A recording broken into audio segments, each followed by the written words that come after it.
Nice job by the Gregory Gorilla cheerleaders, and welcome to what we thought was going to be a soggy football Friday.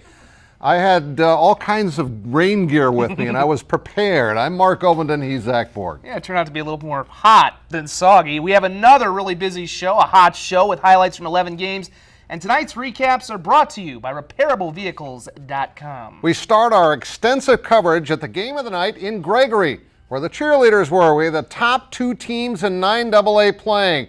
The top-ranked and defending state champion Gorillas hosting their arch rivals from Bonham. And this was a great football game. Here's a pass from Bryce Shazinski. Now, we talk an awful lot about Andy McCants. Shazinski's pretty good, too. Colin Adams with the touchdown. It's 8-0.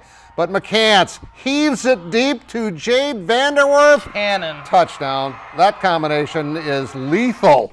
It's now, that was 67 yards, but look at this, a bounce pass. Shazinski to Joey Slama, and he throws in the end zone. It's picked off by Vanderwerf. That's one of the plays of the week. All right, still in the first, Bonham's Shazinski again, throwing deep to, you got it, Adams again, his number one target, and it's 14-8 in favor of the Cavs. But Gregory, McCants, pump fake goes to John Bakke, 23 yards, 16-14. Gorillas take the lead, and then it's going to be McCants again. Boy, is he fun to watch, especially when he's on the run and he's directing people, pointing to where to go. He throws it to J.J. Beck, and Beck races for the touchdown. It's 30-14 at halftime. They go on to win 36-26 in a great football game. Now, if I told you that Washington and Rapid City Stevens was the actual game of the night, you would have thought I was crazy. Wait, you kind of think I'm crazy anyway. Anyway, back to the game. Trickery on the opening play. Zach Hines took the handoff and threw to Lugan Utech. Big gain, but Stevens' defense stops him and holds him out of the end zone. So Chad Staten's team had to wait a little bit. Later in the first, it's Jaden Johansson to Utech. Nice. Great diving catch. It's 7-0. So, okay, Washington, they're the two-time defending champs. They're going to roll because, you know, it's been a long time. Well, you would have thought so, yeah, I mean, when has Rapid City Stevens been able to hang with them? Well, today they were able to hang with them. Look at that great pass. Tegan Heckel to Michael Norman. We're all tied up at 7 apiece. Then the Warriors would need just 128 to regain the lead heading into halftime. That's Zachy Ledoux. This thing was wild. Stevens kicked a 55-yard field goal to take the lead. Washington regained it. Stevens scored again. They went for 2 and came up 1 point short. I was telling people at all the games I was at the final, they couldn't believe it. All right. Yeah. Now, in Harrisburg, they fed me a hot dog, and they had chili for me. They took care of me. Bad night for this guy, their quarterback. Broke his collarbone. Wow. He is done. Now, this is the guy that took his place. Nice run by Troy Connect until the ball is stripped. Ooh. Stripped by Drew Geyer, racing down the sidelines. He's bumped out of bounds, and that leads to this. Preston Barr, touchdown. It's 7-0 Golden Eagles. Aberdeen leads it at halftime, and their defense was stellar. That's Jack Anderson. As Harrisburg looked like it might score, I stayed as long as I could. Aberdeen wins it on a last-second field goal. 10-7 was your final score. Again, there's your Washington score again. That's a shocker. Yeah, that would have been one of the biggest upsets ever. In a long time, you bet. Mitchell over Douglas, 22-14. How about Douglas? They beat Harrisburg last week. Played Mitchell well Mitchell again. A tough game tonight. Pierre, 28-13, the Governors. And Mitchell looking like they're the cream of the crop in their class. O'Gorman, 27-14. Yankton, a big win tonight, 37-0. First game at the renovated Bob Green, too. Lincoln at halftime, there's a weather delay in that game. It's 7-5, and then Brandon Valley and Roosevelt is tomorrow. That should be a fun game. We'll have highlights of it, of course. On to Class 11A, where the Madison Bulldogs are looking to win their third straight title tonight. They were in Hartford to play West Central, and the Trojans jump out to the early lead thanks to Devin Gary breaking off a 57-yard touchdown run. As the Trojans take a 6-0 lead. They've played for state titles between these two teams several times. This was a crazy game, too. We had a lot of interesting starts today to games. Madison trailing 12-0 until Jaden Yonke breaks one off. He goes 71 yards to the house. And all of a sudden, it's a 12-6 game. But West Central was in absolute control in the first quarter. It's Gary again. He's going to get loose for 50 yards. It was 25-6. Who would have thought that? In the first quarter. Yeah. I mean, they've struggled to score 25 at times in games, but Madison shows the resolve of the state champ. Thomas Gores with a touchdown. They scored 30 unanswered and win 36-25. Now they're number one. The T-Titans ranked number 2. Hey, the referees told me to cover up my legs at this game. I couldn't believe it. I think I got nice legs. Wow. Vermillion took the lead in this game.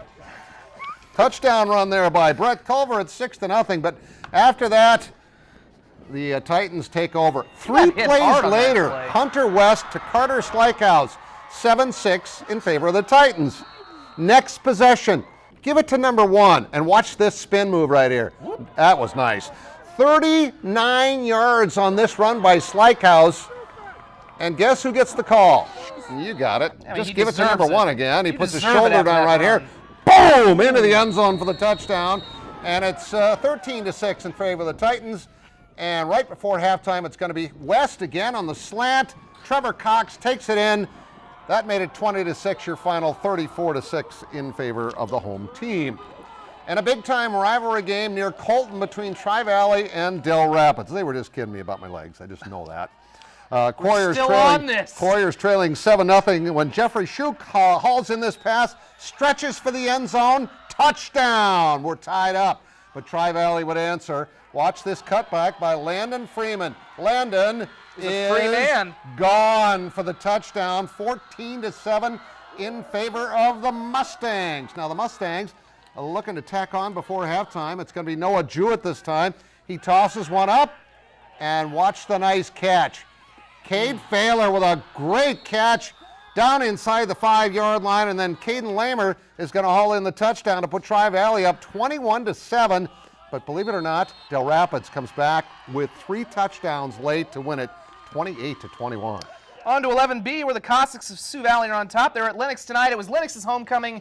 Free word of advice, do not schedule the Cossacks on homecoming because they're going to ruin it. That's Damian Lucas, and it was kind of an omen of things to come. 5-yard touchdown run, 7-0, and they can pass too. Final seconds of the first quarter, Noah Peets lets fly on an 18-yard touchdown to Jackson Schiller. It's 14-3. Sioux Valley. After 1 quarter, in the second quarter, Lucas was on his way to a hat trick of touchdowns in the first half. You could drive a truck through that hole right there. It was all Sioux Valley, 41-10. They're really good. Speaking of really good, the Chargers of Sioux Falls Christian are number 3 in 11B.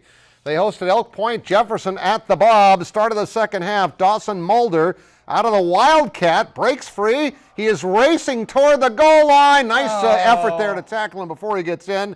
But then next play, Benjamin Gadberry is going to punch it in. It's 39-0 in favor of the Chargers.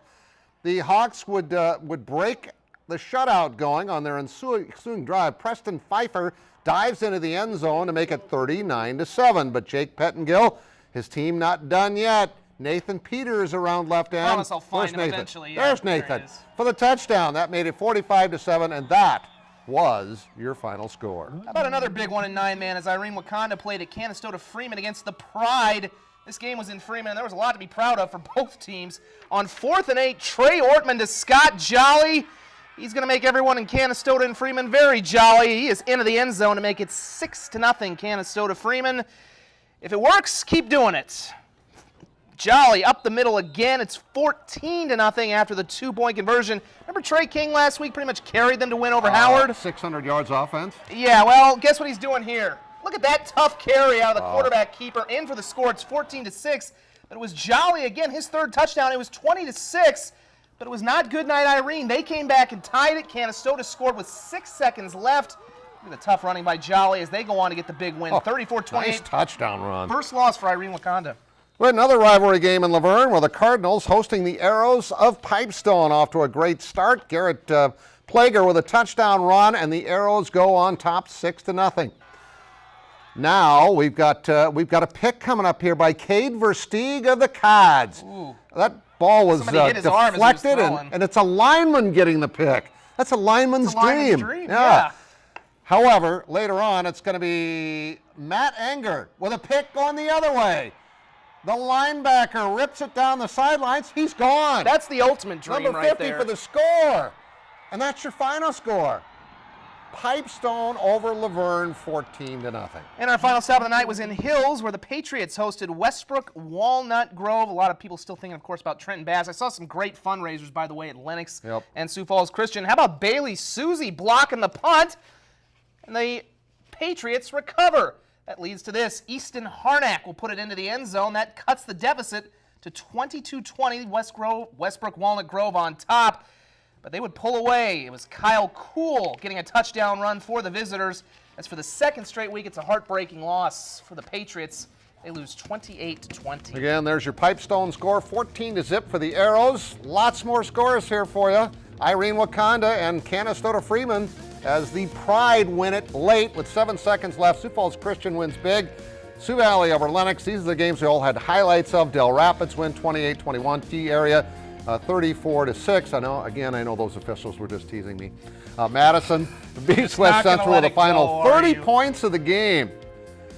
Gregory, 36-26. That was really a fun game that Hunty shot at Gregory tonight. Lots of big fun plays games by tonight. both games, both teams. Burke South Central, 58-0. Chester area, game. Fun game there, 34-30. Castlewood and Coleman Egan are going to be playing each other in a couple of weeks. That'll Some of these got called early, by the way, too. And Cologne, 64-14. Dakota Valley, That good Class 9B is going to be fun in the playoffs. Dakota Valley and North Border both win, along with Western Christian.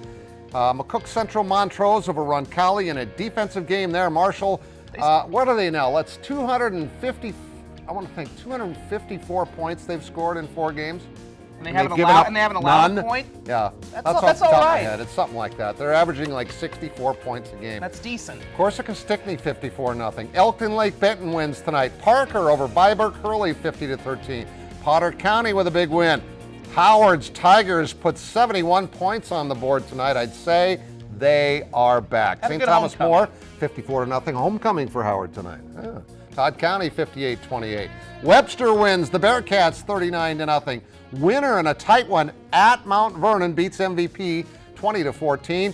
Woonsocket, now keep in mind they're 11-man this year. They beat Chamberlain tonight 26-13. West Lyon 45-6. They're undefeated. Jackson County Central and Hamlin both winners. Hamlin undefeated, having a great season. Harding County over Faith. Almost sent you to cover that game. Hitchcock Tulare and T.O. Spazina. Harding County, of course, on the other side of the state. Kimball White Lake and Lyman both win tonight. Sully Butte's having a fantastic year. Warner 56-6. So are the Monarchs. Bridgewater, Emery Ethan, Boyd and Hull, Rock Valley victorious, along with Sheldon, Spirit Lake, and finally, Unity Christian 31-0. So how's that for a football Friday? We'll have some Twins highlights after the break. We'll be right back.